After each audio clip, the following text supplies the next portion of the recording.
ಬಾಯಲ್ಲಿ ಬೂಮರ್ ಇತ್ತಲ್ಲ ಅದು ನುಗ್ದೆ. ಹೇಳು. ನನ್ ಫ್ರೆಂಡ್ಸು ಹ್ಮ್ ಕಮಿಟ್ ಆಗಿ ಒಂದ್ ವಾರ ಆಗಿರಲ್ಲ, ಹ್ಮ್ ಒಂದ್ ತಿಂಗ್ಳಾಗಿರಲ್ಲ, ಪ್ರಪೋಸ್ ಮಾಡಿ ನಿನ್ನೆ ಪ್ರಪೋಸ್ ಮಾಡಿರ್ತೀನಿ, ಅವಾಗ್ಲೇ ಓಯೋ ರೂಮ್ ಬುಕ್ ಮಾಡ್ಕೊಂಡು ಹೋಗಿರ್ತಾರ ಗೊತ್ತಾ. ಹ್ಮ್ ಅಯ್ಯಪ್ಪ, ಹ್ಮ್ ನೀನು 5 ವರ್ಷದಿಂದ ನೋಡ್ತಿದೀನಿ.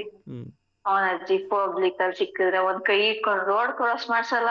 ಹ್ಮ್ ಯಾರಾದ್ರೂ ಜೊತೆ ಬರ್ತೀ ಹೋಗ ಕಡೆ ಡಿಸ್ಟೆನ್ಸ್ ಮೇಂಟೈನ್ ಮಾಡಿ, ನೋಡಿದವ್ರಿಗೆ ಅಸಹ್ಯ ಫೀಲ್ ಆಗ್ಬಾರ್ದು ಅಂತ ಹೇಳಿದ್ಯಾ. ಹ್ಮ್ ಅವ್ನ್ ಹಗ್ ಮಾಡು ಅಂದ್ರೆ ಹಗ್ ಮಾಡಲ್ಲ. ಹ್ಮ್ ಕಿಸ್ ಅಂತೂ ದೂರದ ಮಾತು, ಅದೇ ಏನೋ ಫಸ್ಟ್ ನೈಟ್ ಮ್ಯಾಟ್ರ್ ಕಿಸ್ ಅನ್ನೋದು ತರ ಆಡ್ತೀಯ. ಹ್ಮ್ ಇನ್ನ ಹ್ಮ್ ಮದ್ವೆ ಆದ್ಮೇಲೆ ಆಗೋ ವಿಷಯನ ನೀವ್ಯಾಕೆ ಕೇಳಿಬಿಟ್ರೆ ಚೊಪ್ಲಿ ತಗೊಂಡ್ ಹಾಕ್ತೀನಿ ಅಂತ ಗೊತ್ತು. ಏನು ಮಾಡಕ್ ಆಗಲ್ಲ ಬಿಡು, ಎಲ್ಲ ನಮ್ ಸಿಂಗಲ್ಸ್ ತಾನೇ ಬರ. ನಾನ್ ಅವ್ರೆ ಕಮಿಟ್ ಆಗಿದ್ದು ನಾನ್ ಸಿಂಗಲ್. ನಂದು ಟ್ರೂ ಲವ್ ಕಣೆ, ಅವ್ರ ಥರ ಎಲ್ಲ ಮಿನಿಟ್ ಲವ್ ಅಲ್ಲ. ಮಿನಿಟ್ ಲವ್ ಬಹು ಮಿನಿಟ್ ಅಲ್ಲೆಲ್ಲ ಕ್ರಾಸ್ ಆಗ್ಬಿಡುತ್ತಾ. ಅವರೆಲ್ಲ ಮಿನಿಟ್ ಲವ್ ಅವರು, ಯಾಕಂದ್ರೆ ಮಿನಿಟಲ್ಲಿ ಎಲ್ಲ ಮುಗಿಸ್ಕೊಂಬಿಟ್ಟು ಕೈಗೆ ಚಮ್ ಕೊಟ್ಟು ಹೋಗೋರು ಅಂದ್ರೆ ಮಿನಿಟ್ ಅಲ್ಲೇ ಎಲ್ಲ ಫೀಲಿಂಗ್ಸ್ ಮುಗ್ದೋಗುತ್ತಾ ಅಷ್ಟೇ. ನಿಂದು ಏನ್ ನಂದು? ನೀನು ಇವಾಗ ತಾನೇ ಅಂದಲ್ಲ ಮಿನಿಟ್ ಅಲ್ಲಿ ಅಷ್ಟೇ ಅವ್ರದ್ದು ಲವ್ ನಂದು ಮುಗ್ದೋಗುತ್ತೆ ಅಂತ. ನಿಂದ ಲಾಂಗ್ ಎಷ್ಟು ಲವ್, ಮಿನಿಟ್ ಅಲ್ಲಿ ಮುಗಿಯುತ್ತೆ? ನಂದು ಲಾಂಗ್ ಲವ್, ಪರ್ಮನೆಂಟ್ ಲವ್.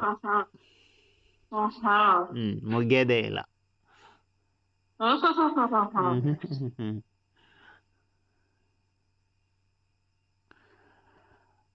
ಆಮೇಲೆ ಆಮೇಲೆ ಏನು, ಎಲ್ಲ ಮದುವೆ ಆದ್ಮೇಲೆ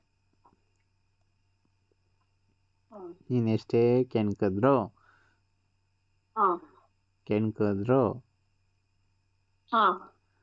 ನಾನು ಮಾತ್ರ ಮೂವ್ ಮಾಡಲ್ಲ ಮಾಡಲ್ಲ ಮಾಡಲ್ಲ. ಮಾಡ್ಬೇಡ ಹೋಗತಿ.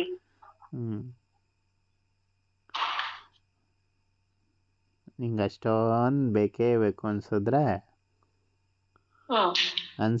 ಹೇಳು, ನಾನು ಅವ್ರ ಥರನೇ ರೆಡಿ ಆಯ್ತೀನಿ. ಅಂದ್ರೆ ಯಾವ ತರ? ಅವ್ರ ಥರ ಹೋಗಿ ಬುಕ್ ಮಾಡ್ಕೊಂಡು ನಾನು ಏನ್ ಅನ್ಕೊಂಡಿದ್ದೆ ನೀನು ನಡು ಅಲ್ಲಿ ಡೈಲಾಗ್ ತೆಗೆದುಬಿಟ್ಲು. ಕೆಣ್ಕದ್ ಹಿಂಗೆ, ಹೇಳೋದು ಹಿಂಗೆ. ಒಂದ್ ನಿಮಿಷ, ನನಗ ಆಸೆ ಇರೋದು ಎಲ್ರು ಹೋಗಮ್ಮ ನಿಮ್ ಹುಡುಗನ್ ಜೊತೆ ಹೋಗಿ ಮಲ್ಕೋಗು ಅಂತ ಡೈರೆಕ್ಟ್ ಪರ್ಮಿಷನ್ ಕೊಡ್ಬೇಕು. ಹಾಲು ಇಟ್ಕೊಂಡು ಕದ್ದು ಮುಚ್ಚಿ ಲೋಟದಲ್ಲಿ ಹಾಲು ಇಟ್ಕೊಂಡು ಒಳಗೆ ಬರ್ಬೇಕಾದ್ರೆ ತೆಳ್ಬಿಟ್ಟು ಲಾಕಕ್ ಹೋಗ್ಬೇಕಾ? ಅಂಡ್ ನಾನ್ ಸೀರೆ ಗೀರೆ ಎಲ್ಲ ಉಟ್ಕೊಳಲ್ಲಪ್ಪ, ನನ್ ಗಂಡನ್ ಬೇಜಾರಾಗುತ್ತೆ. ಯಾಕೆ? ಸುಮ್ನೆ ಒಂದ್ ಲಾಂಗ್ ಗೌನ್ ತರ ಹಾಕೊಂಡ್ ಒಂದೇ ಒಂದ್ ಕೈ ಇದ್ದ ತಕ್ಷಣ ಎಲ್ಲ ಹಾಕೊಂಡ್ ಆಗ್ಬೇಕು. ಗಬ್ಬಿ ಯಾವ